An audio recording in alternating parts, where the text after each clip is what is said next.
So what happened between you and Kanye? Oh, wow. Two great Kanye stories in one day. Um, so first album, Rolling Stone sends me out to Jersey to interview this hot new producer rapper who's got an album charting. He's got a song on the radio. It's hot to death. Jesus Walks. Okay. So and if you haven't heard the song, then stop this recording and go listen to that and come back after you're fully educated. But you may remember he sort of says in the song, like, well, yeah, Jesus is black, but let's not make a big deal out of it right now. But he definitely alludes to, like, clearly I think Jesus is black. So I get to his house, and he lives in Jersey in this high rise. He wasn't on the top then, but he was like high up, but he still had ways to go. He's still building as an artist. This is his first album, so it's still just building now. And he takes like an hour to get dressed, right? Like, which polo shirt? Ugh! And so I'm walking around the house as he's getting dressed, and I notice this gigantic poster on the wall of Kanye.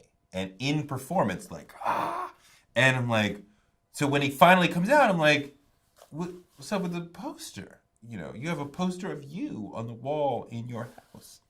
And he said something brilliant.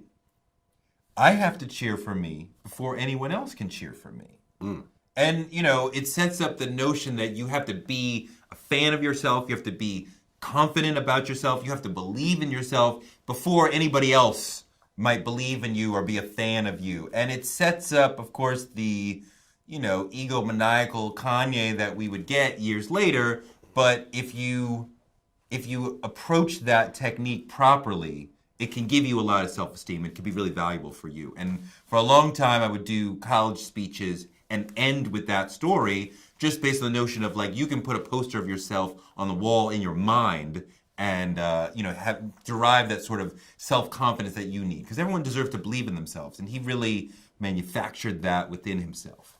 Now, that said, within this moment of me saying, like, so what's up with the poster? And he's telling me, and now he's dressed in the polo, and he's got this Jesus piece on that he just got from Jacob the jeweler. I'm the first person who's outside of the family to see this Jesus piece.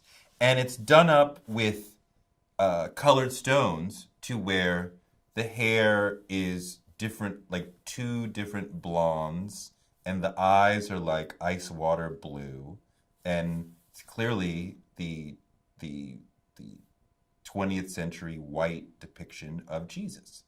And so I'm immediately like, oh, I thought you thought Jesus was black.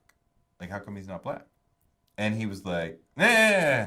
They immediately dismissed what I said. And like, okay, we're moving on. And then like a little while later, like we're in the car and we're talking about various things, music, whatever. And he brought up, you think that this looks white? And I'm like, he's clearly white. I mean, his eyes are blue, money. Like, what the fuck? And he's like, okay. And then we talk and talk. And then he brings it up again.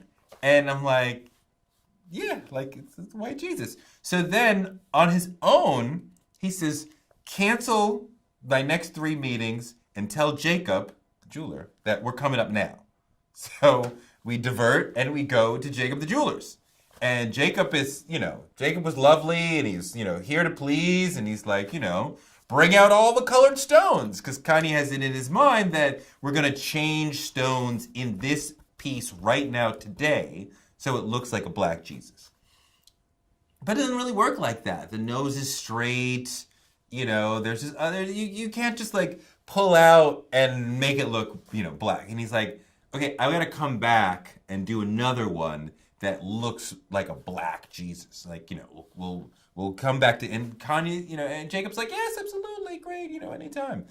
So we're back in the car, and now he's like, what am I going to say? He's like, I'll call it Grandma's Jesus. I'm like, money, whatever. Like, whatever. So we go through our day.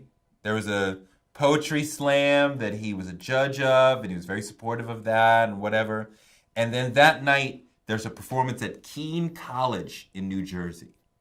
And his Maybach pulls up in the back of Keene College. I mean, he's gonna perform for like 500 college kids, maybe not even 500, right? It's like, he's just building.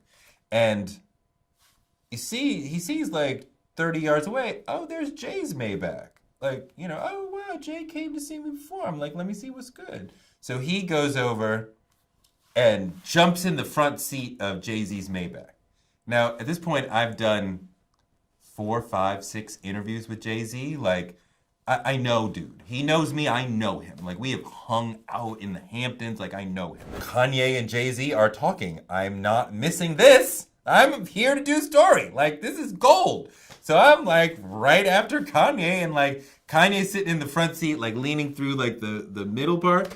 I'm in through the back window, like Jay's like right there. I'm like the little kid on the block, like, what's up, Jay? What's up? Like, I'm not missing. I gotta hear this. What's it? So it's Jay and this female executive who everybody knows, right? You're not in the business, you wouldn't know her, but everyone. So so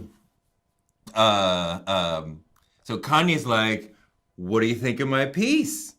What do you think of my chain? And Jay's like, oh yeah, that's what's up. And the chick is like, oh yeah, that's cool.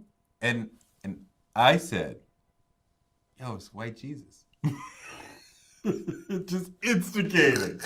And Jay, seeing the inch of space to be able to fuck with Kanye, goes right in like, oh yeah, man, you need to darken that face up. And the chick is like, yeah, you might want to tuck that in. Like, they totally flip like 180 from like, yeah, it's cool, to me instigating. And then they're like, oh yeah, your $100,000 piece is whack because it's not black. Like, what the fuck?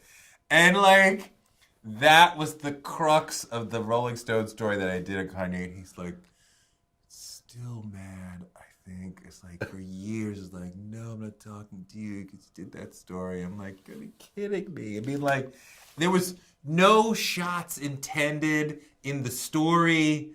It's not meant to make him look bad. I think he, made a bad choice in getting a Caucasian-looking Christ. And he could have, but his rebel heart was like, as soon as I pointed it out to him, he was like, yeah, you know what? Like, I should get a black Jesus.